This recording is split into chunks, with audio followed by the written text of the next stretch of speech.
TikTok, hindi na lang pangkatuwaan ngayon. Meron na rin ito ngayong nahuhuling multo. Naniniwala ka ba na tuwing alas 3 ng madaling araw, pinakamalakas daw ang kapangyarihan ng kadiliman? Ang videong ito, kuha pasado alas 3 ng umaga.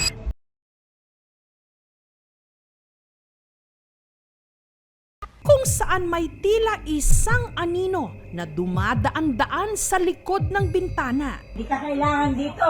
No, walis ka. Kung saan ka nang galing, Ang shadows kasi, essentially they are formed when there's an object in front of a light source. Hindi siya mysterious na multo siya or something. It's just, a play of light and some object. bumalik ka doon. Di ka namin kailangan dito. Bilis! Bilis! Sino ka man? Walis ka. Ang matanda, sinasaway at pinalalayas ang misteryosong anino. Ayan na. Bilis! Bilis! Sino ka man? Walis ka. Pero ang nakakakilabot dito, maya-maya pa, ang anino biglang dumami. Oh my God! Kinalabutan ako. Sabi ko, umalis kayo dyan. Hindi kayo kailangan namin dito. Bumalik kayo sa pinanggalingan. Ang nasa video, si Nanay Violeta. Hindi niya tunay February na pangalan. 19, 2021, bandang 3:30 ng madaling araw, nung may napansin daw ang anak ni Nanay Violeta. Ang gitna ng window, medyo tumigil yung ginising niya ako. May nagpaparamdam sa left. Saan? Doon, sa bitana.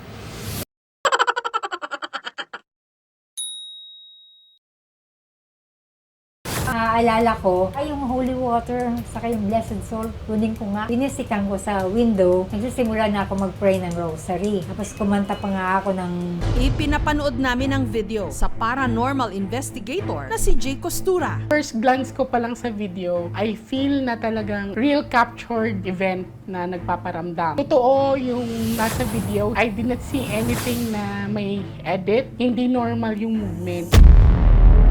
They wanted to live there sa place na yon, or another thing is they wanted to ask for help. Ano kaya ang maipapayo ni Jay sa mga makararanas din ng ganito? Bilis!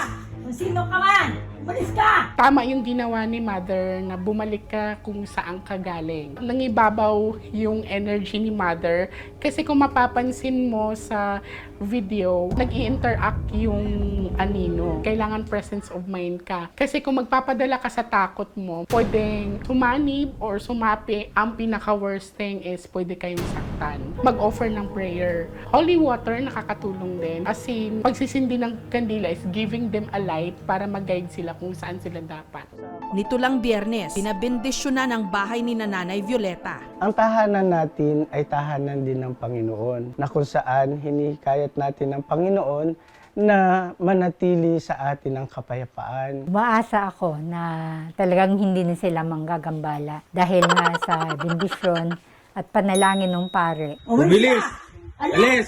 Susubukin at susubukin tayo ng ating mga kinatatakutan. No, walis ka. Pero ito rin ang pagkakataon para ipakita kung gaano tayo katapang Bilis! Kung sino ka man, walis ka. at kung gaano kalakas ang ating pananampalataya. Di ka kailangan dito. Saan ka nang galing, bumalik ka Bakit doon. ako matatakot sa kanila? Nakapamewang pa. Pinapaalis ko sila. Di ka kailangan dito. No, walis ka. Kung saan ka nang galing, bumalik ka doon. Di ka namin kailangan dito. Ayan na. Bilis! Bilis! Kung sino ka man, walis ka. Bilis, Tami, bumilis. Magtawag ka nga ng guard.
kinalabutan ako, pero hindi dahil na mas powerful pa si God kesa sa kanila. Naaalala ko, ay yung holy water, saka yung blessed salt, kunin ko nga. Pinisikan ko sa window, nagsisimula na ako mag-pray ng rosary. Tapos kumanta pa nga ako ng Holy Spirit. Matapos ang halos 2 oras, Natatapos na namin yung 5 mysteries, suddenly, nag-fade. Kaya hindi kami lumabas dahil nga para din sa section namin, saka hindi ko alam kung ano talaga yun.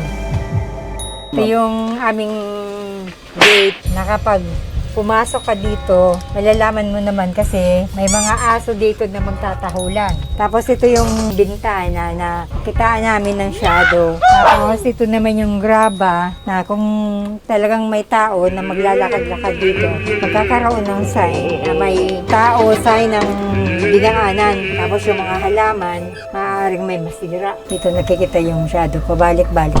Yung holy water, linisik ko rin dyan. may suspetsa si Nanay Violeta na baka may kinalaman daw sa pangyayaring ito. Ang salamin sa tapat ng kanilang pintuan. Iba nagsasabi na daanan daw ng mga spirit. May nagsabi din kasi na pag nasa tapat ng pinto, parang naghihigop ng grasya. Tinanggal lang namin nung nangyari. Susunod, Sino ka man? Umalis ka! Tawag ka nga ng guard. ang guard na rumisponde nung madaling araw na yon, natunto ng aming team. Dala ako ng flashlight, medyo kabahan din ako, parang tatakot ako. Ano ito? Tumitindig na konting balahibo ko. Hindi ko nga siya tinapos. Real na na-capture. Buong tapang nating haharapin ang katotohanan sa aming pagbabalik. Bilis! Sino ka man? Kung sino ka man? Umalis ka! Bilis, buminis. Tawag ka nga ng guard. Tawag ka ng guard namin. Ang rumisponding security guard nung araw na yon, hindi rin maipaliwanag ang kanyang nakita. Inilawan ko, tumitindig na konting balahibo ko. Maya-maya, may napansin ko, parang isa lang siya. Ano, nagano lang, nawag na muna ako alis. Habang kapaliwan, wala pa rin ako nakikita. Wala, hindi ko ako nakikita. Anino lang, isang bisis lang.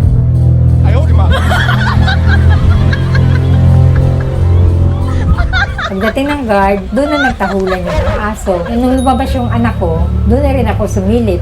So people in the comments were asking, why didn't check outside? Just don't see a point. I know what's outside that window. I know we have plenty of small stones. So, and if anyone was walking, we would hear it. Ang shadows kasi, essentially they are formed when there's an object in front of a light source. Hindi siya mysterious na multo siya or something. It's just, you know, a play of light and some object. The light source is galing sa taas. So, dapat medyo galing din sa taas yung nagkakos ng shadow na yon.